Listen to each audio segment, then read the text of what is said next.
Hello friends, this is Cara-Renee with B.Reborn Art and Healing. Today I'm working on my Sunday's Art of Truth, and I'm going to just be very transparent in this video, as I often am in my Sunday's Art of Truth especially.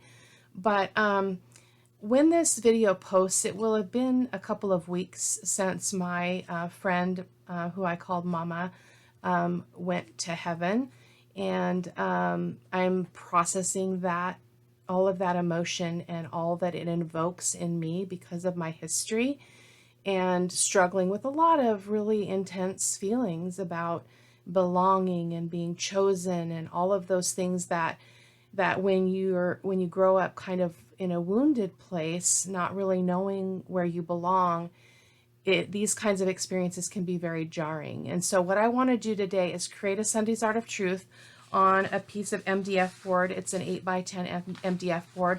I pulled some papers from my stash, some lace for some textile interest in the project, and I'll talk about the supplies as I use them. So I may end up doing a voiceover depending on how this flows, because again, I'm doing this from an emotional place, and that often means that I get a little bit mumbly and bumbly in my words and the way that I'm expressing myself. So I'll do a voiceover if it gets too complex. So let's go ahead and get going. So I have got gesso and matte medium and all of these bits, some paint colors, paintbrush, my tear ruler, again, some some lace bits that I hope to use, some gesso. I will probably need the gesso.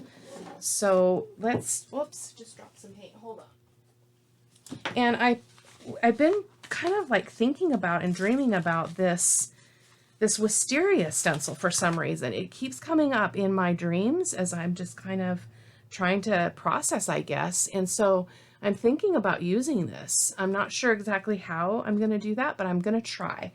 So, and as far as a sentiment on this, there may not be a sentiment. We'll see. I may find some words as I go along that fit, that I can just kind of put in. So again, I hope that you'll just stick around for the ride and enjoy the process with me. And then if you hop on over to my blog at B.Rebornart.com, you can read about the final product, or the process in the final product, and kind of what the inspiration was as I moved through this. So I do realize I need to move my camera because it needs to be a little bit closer to my body here.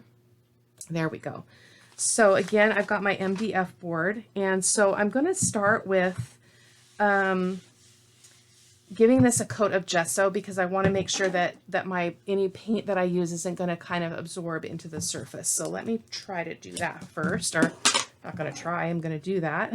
So actually, I think I'm going to use a palette knife just to kind of be a little bit more loose and artistic with this. So I'm just going to get my palette knife out here, and I'm just going to scrape this on.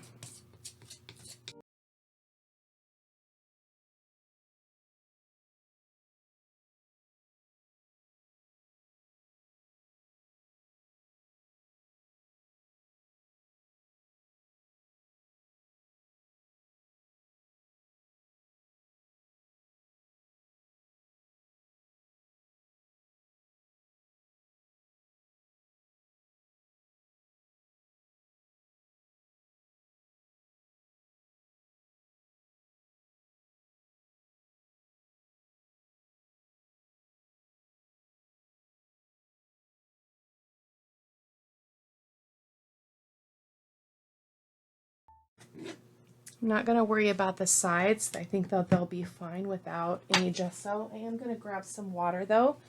Forgot to grab my little tub of water.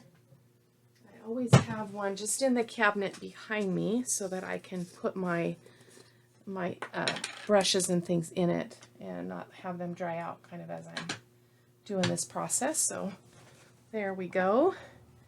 And so I'm going to set this aside and just start doing some tearing on my papers. So, and again, I'm just going to do this fairly, intuitively, not going to think too much about it. I just want to get some texture down here. So I'm going to use my tear ruler. This is a We Are Memory Keepers tear ruler.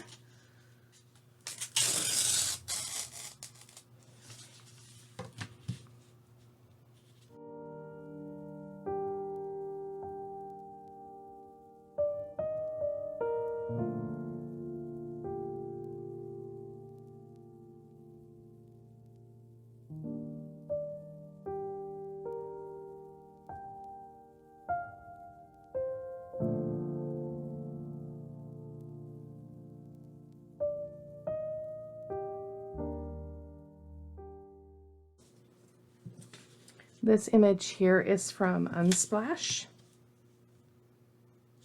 I've had it forever. It just spoke to me as I was kind of looking through my papers, and I was like, this is perfect. Because this is a quote out of a book that I read that is from one of my favorite authors. His name is Charles Martin.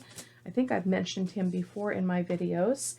And the quote said, let me just grab my little piece of paper. It says, "You've been chosen by the one. You've been chosen by the one who won't unchoose you." And so that's the depth of this processing, guys, is that the truth is that nobody can love us, nobody can love me the way that God loves me and chooses me and takes care of me and all of those things. And so he has chosen me and he cannot unchoose me. I can unchoose him, but he will never unchoose me. I will always belong. I will always belong with him. I just think that's just wonderful. This one I'm gonna tear a little bit rougher, and I'm gonna actually, I think I'm gonna stick this in my sewing machine. I'm just feeling it just like at this moment that that's what I want to do. So I'm gonna, I'll cut that part out or speed through it or whatever I need to do, but that's what I'm gonna do. So I'm just gonna do some random stitching. So give me a second to do that, guys. Okay, so the sewing is done on this, and basically is all I did is I just did some random stitching and just kind of crossed over and did a bunch of strange stuff here. And the reason why I'm doing this is because I feel like there's a message here, even in this strip, that we can be like all over the place, needy, broken, wounded, all of those things. And, you know, God doesn't care. You know, he loves us just the way we are, where we are. He doesn't require us to jump through any hoops, prove anything. We are loved just because we are. And it doesn't mean that he doesn't have better and greater things for us, or that he doesn't get, you know, upset, not upset, disappointed, I guess, or whatever about sometimes the choices that we make, but his love never ends. And that's the way parental love is supposed to be. It's supposed to be unconditional. And yet we are so human that it's really hard for us to love unconditionally. I mean, we do love, but how we display that love or how we treat people, I'm going to crumple this up. Again, just feeling like that's a part of the process here. So I'm going to continue with the inking here. And this time I'm just going to lay it down so that I can catch those wrinkles. Like so. There we go. So again, as parents, we know that we love our children no matter what the choices are that they make. But sometimes our attitude towards them doesn't reflect that. And yet God's always does, regardless of what we do or the choices that we make. I love how wrinkled that is. It's already speaking to me. I'm also going to grab some, this is from an old Salvation Songs for Children, #1. This was copyrighted in 1936. I got this from an antique store, I believe. So let's just see what speaks to me. The children's friend, when your fears grow mountain high, why did he come? Why did he come? Blessed is his name, John 3:16. That's the one, John 3:16. At least one of them. Let's pick another one just in case we want it. Can a little child like me tell me the stories of Jesus?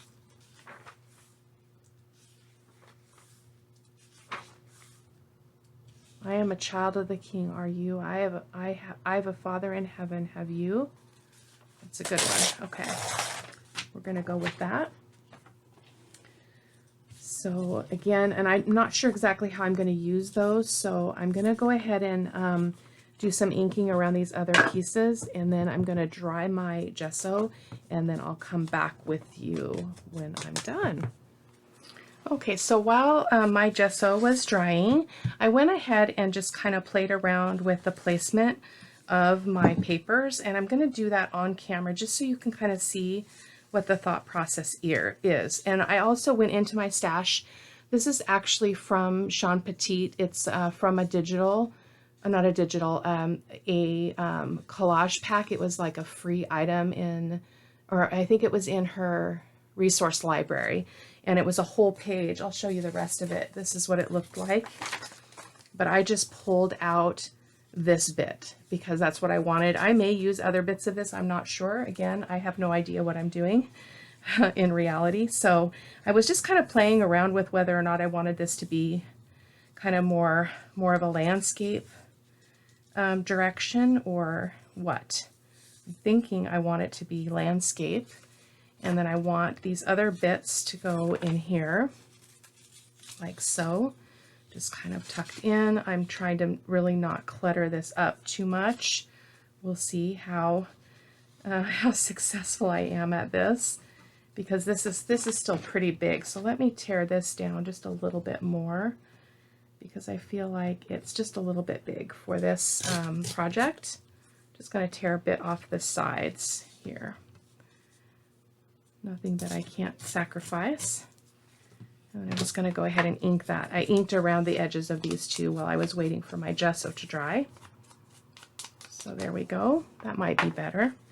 I do want this in here, so it has a meaning. So I'm just thinking I kind of want it here, or maybe, I don't know. We'll see. We'll see how it goes. I'm going to be moving through this slowly so that I don't make any kind of rash moves. I want to be really intuitive about it. So, and then I've got this little bit of postcard here too that I really love, so I'm probably going to use that.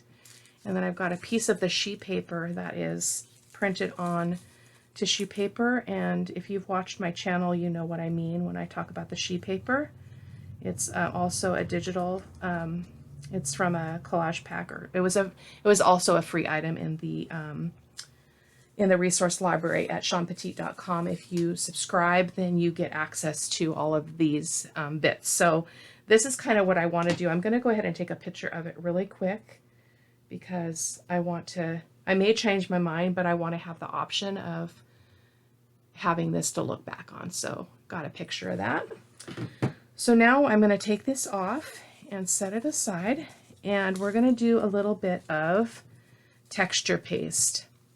Not very much, because I don't want to overwhelm this, but I do want to put a little bit of that wisteria in, I decided. So I'm wondering though if I should put some background down first, and let me put this back in place, and I apologize guys for my back and forth, but again, I'm just trying to be kind of deliberate here and yet not think too hard, if that makes much sense to you at all. So I really like that in there, kind of coming off of there. And then we've got our postcard. And so I do want to get a little bit of texture in here too, so that's what I'm kind of playing with. So I think I will put a little bit of the wisteria in, so let me find that stencil.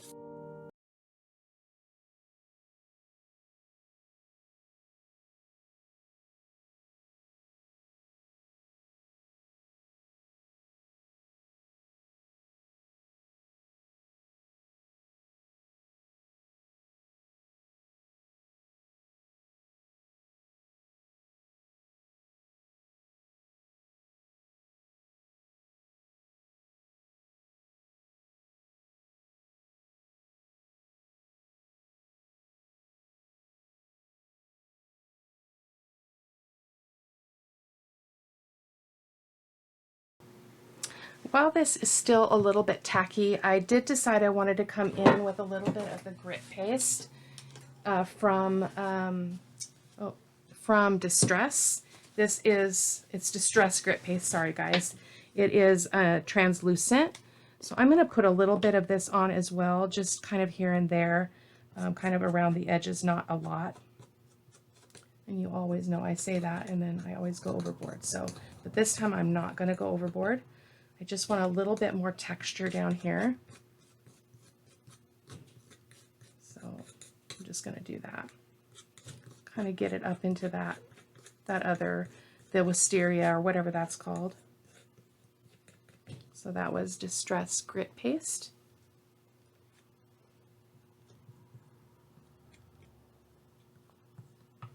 Kind of like that.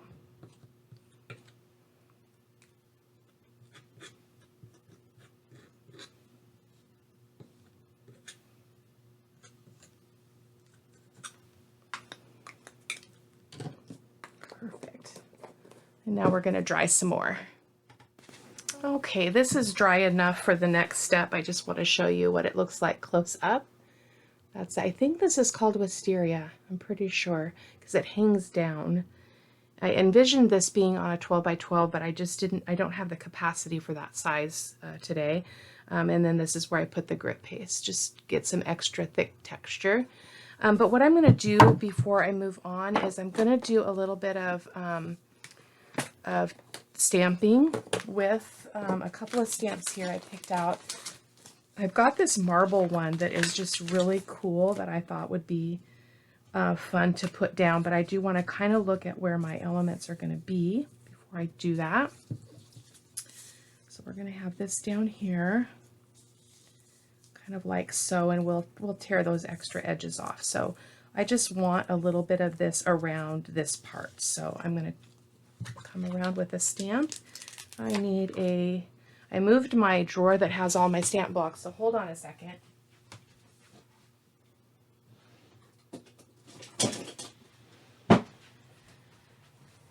Here we go. So this one should do. And I'm going to go ahead and, you know what? I don't think I want it to be black though. I think I'm going to use my vintage photo. So it's not quite as bold. A little bit more subtle. So I'm just going to stamp here and there. Actually, I don't really want it on the block because I want to be able to choose what parts of it I lay down. Sorry, I'm a little disoriented, guys. I'm just going to put that down there. Oh, I like that. I'm trying really hard to not overdo this. I love that. Kind of looks like marble. Yeah, I like that. Maybe we need another little piece too. Let's see what else we have here. This is actually a layering stamp, but I don't use it that way. I just use these randomly here and there. I'm going to go just...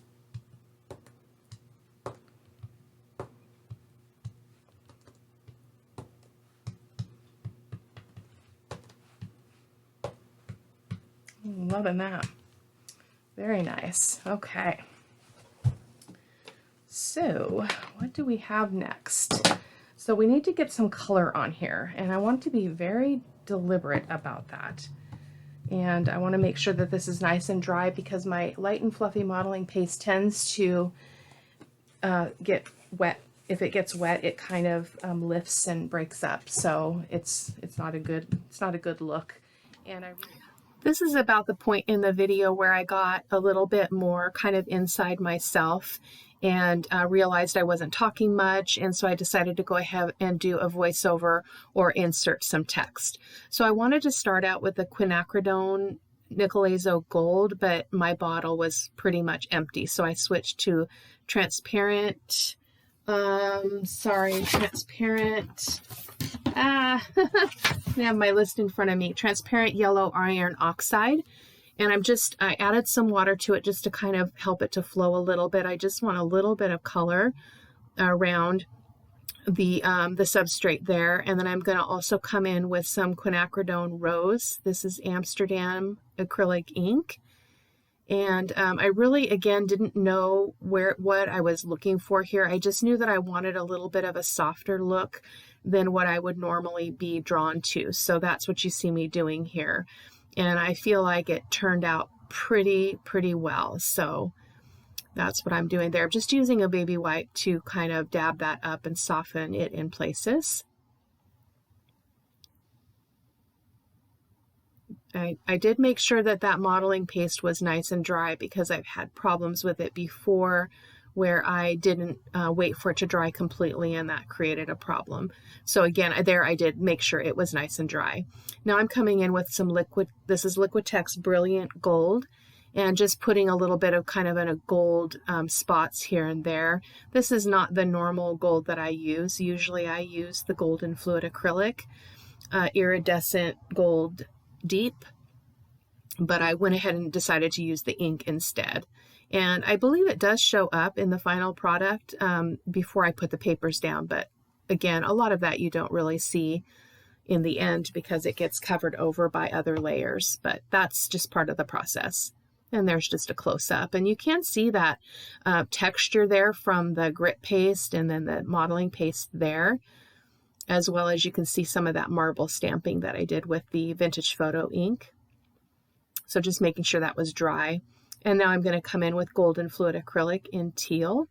I'm watering that down just because I don't want it to be super concentrated. And I always start with a brush, or I try to start with a brush, and I always end up going to my finger. So I'm just using my finger to apply that and kind of spread it around, just kind of moving intuitively. Again, don't really have a plan, just trying to find what looks pleasing and balanced.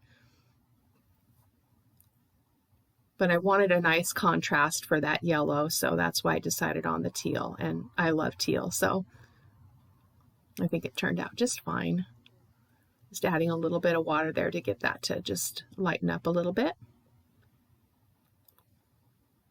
Being conscientious as I use that baby wipe on top of that texture because I don't want to soften it too much and have it pull up. So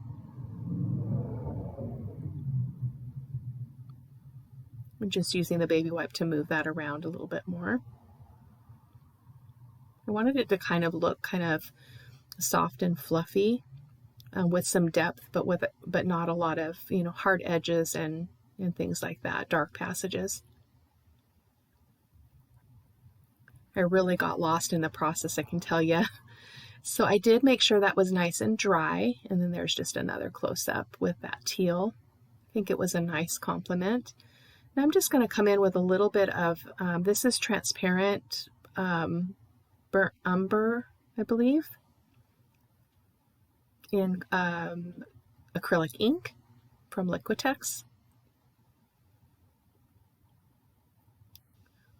This is next day that I'm doing the voiceover, so I'm hoping that some of this is going to come back to me. I actually created it the night before I'm doing the voiceover. Just trying to get a little bit of dark in there, just to, again, to contrast with the lighter colors. There's a lot of white going on and some other pale bits, so just trying to darken some things up a little bit. I feel pretty good about having not completely went dark on this project, so that was really pleasing to me.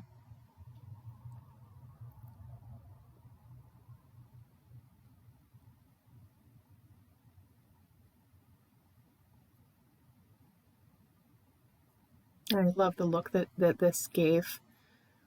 You will find in the end that it looks like I've finished the project, but I did come in and do some other things to the final product, which you'll be able to see in the still photos at the end of the video.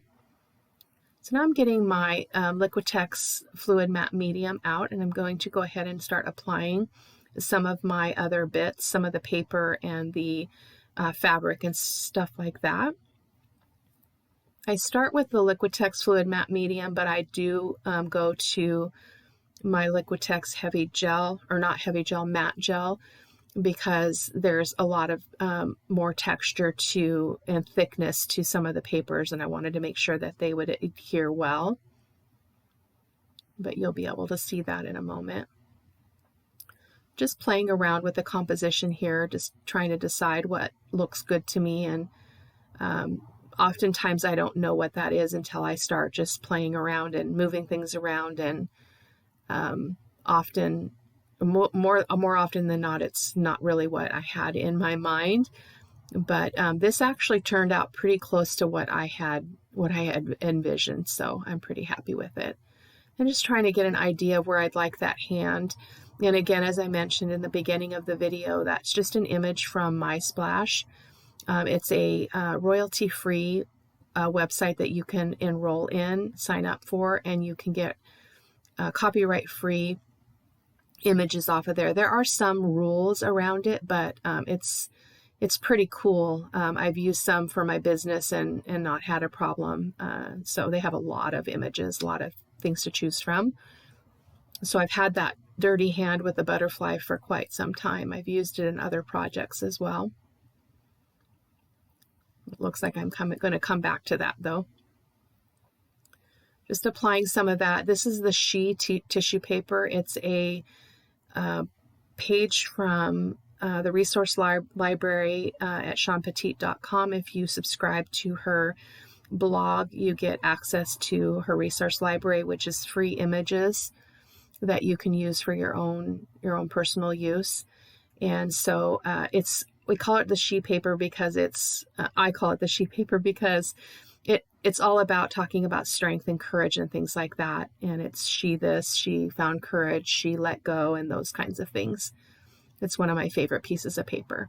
So just playing around a little bit with some of those textile things that I pulled out. And I don't end up using everything that I did pull out. And I play a lot with kind of rearranging this, just trying to figure out what looks right and what is meeting the need for me. So, but it was really important for me to have the texture on here as opposed to just paper. So I'm just going to fuss around with that a little bit until I get what I want.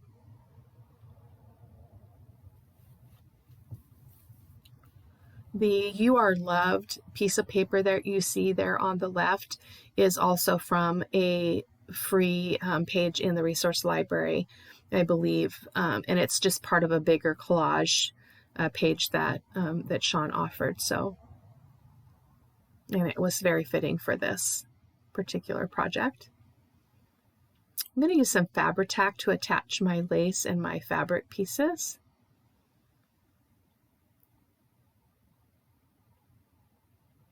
You have to be pretty committed. You do have some time to move it around, but once it's glued down and solid, it's not gonna come up. So I got acquainted with Fabri-Tac as I'm working in junk journals, handmade journals, and things like that, where I'm using a lot of paper and fabric and lace and things like that. So it's a great product. I was just using my paper towel there to kind of push that lace down so I didn't get my fingers all sticky.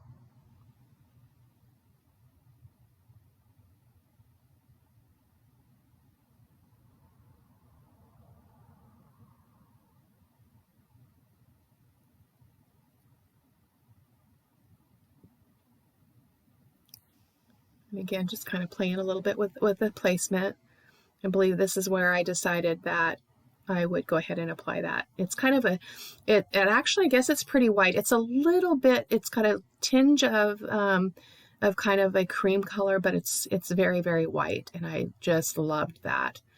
I felt like it was really a compliment to the rest of the piece.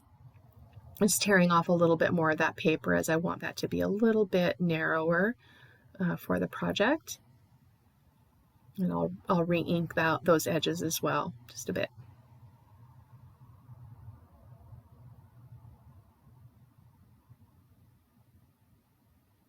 I don't do many voiceovers, so I do struggle with doing kind of present tense voiceovers because it's not present tense. I did this yesterday, so it's a little tricky for me. So I just don't worry about it anymore. Just know that I created the project yesterday. I'm doing a voiceover the next day.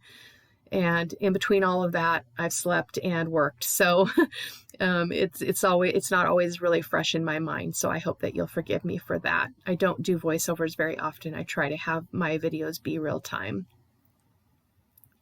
Editing is a very long process and I don't have the time for it.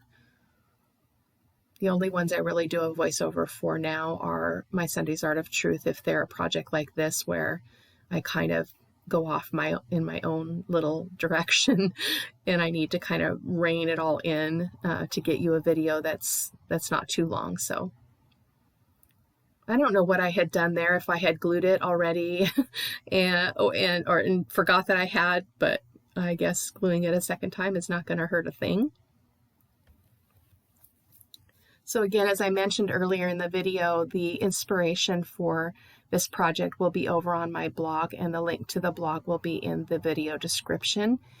And in the blog, I talk about kind of where this idea was birthed, what the quote meant to me, the one that I mentioned earlier in the video about not being able to be unchosen once you've been chosen, and that's referring to God. So I'll be writing about that. I try to keep it somewhat neutral, be able to share my faith, but not in a way that's going to push anybody into that place. It's just me sharing my heart and how I process through hard things in my life. So I hope that you'll hop over and take a look at it if that is something that you're interested in.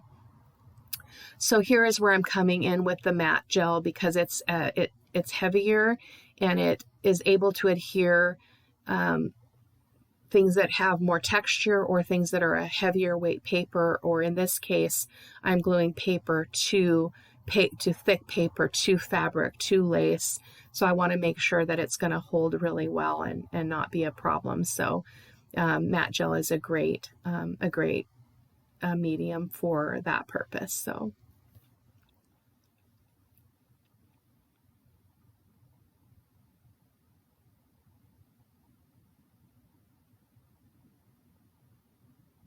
And there I'm just coming in with the baby white, because the kind of printer I have, my images will bleed a little bit. So I was seeing a little bit of a pinkish tinge in some places on that white material, and I wanted to kind of dab that up. So, and here's just a close-up of the collage part of that. I think it's really beautiful.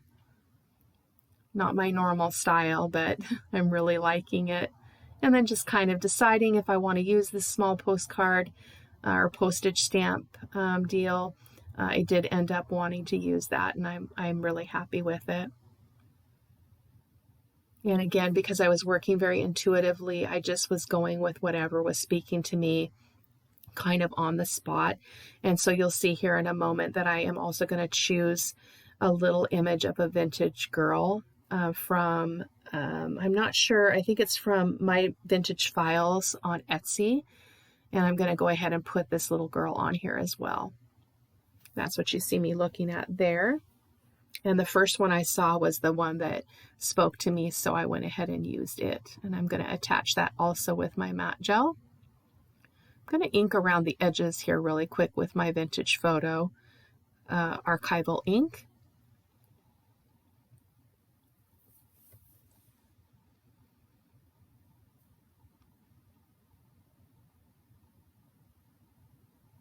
Sorry, that's a little bit off camera. Again, I was kind of in the zone, and I kind of knew I was going to go down that road. So some projects are just like that. I'm still in kind of that, I don't know, it's not a weak place. It's just a kind of raw place, a deep processing place. Not a lot of tears, but just a lot of pondering and just processing of thoughts and feelings. So yeah, I thought the girl was perfect.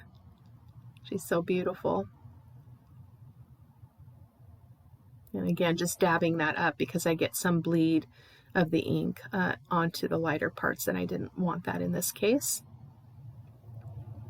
Making sure that that is all nice and dry. So we're going to move on to the next step. I dug out some butterflies, just kind of playing around with what, where I want to put those. If I wanted one or two, I did only end up using the one.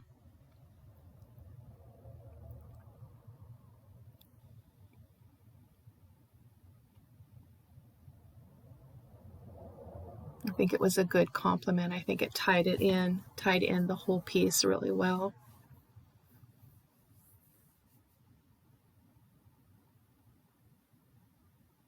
I decided not to use the second butterfly, though. I felt like it was a little bit too much.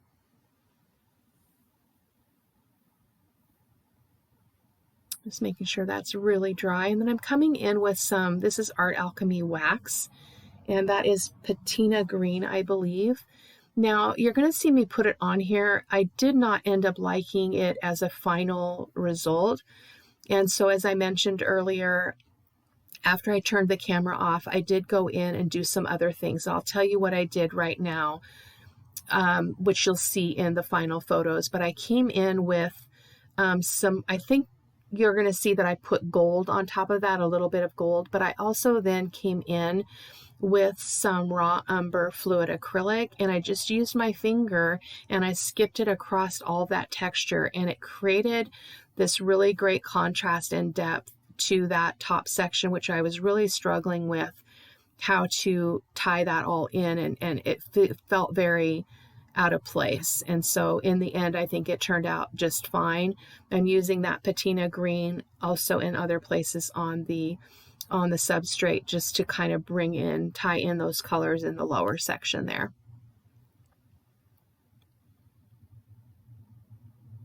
And there's a lot of wrinkles in the paper, and so you're going to see in the close-up photos that the gold catches on it, and this patina wax catches on it, and it creates a really beautiful effect that I think is really nice. And here I'm coming in with the iridescent gold fine that I was talking about earlier. And again, I'm just going to use my finger and just skip across that texture. I come in with the raw umber because this just was not enough. It just felt like it was missing something, but it wasn't until I turned the camera off that I figured out what it was really missing, and I had to just kind of play around a little bit and figure out what was going to do the trick. So you'll see that in the final photos.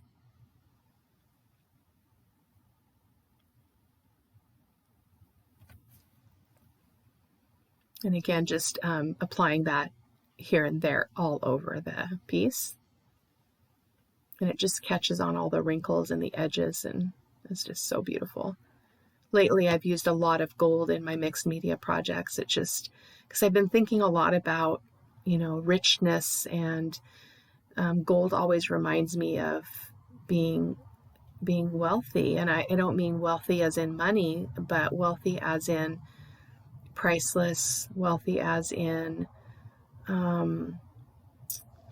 just blessed, I guess. And I really try to live in that place of blessing, even when things are really hard. And it can be really challenging. So I'm just cleaning up there a little bit, going to show you a close-up here of that texture at the top. And then I hope that you'll check out the photos at the end. And then again, if you want to read the inspiration for this piece, you can click on the link in the description box, and it'll take you over to the blog where the writing will be, and you can read up on it. So thank you guys so much for watching. Take care. Bye-bye.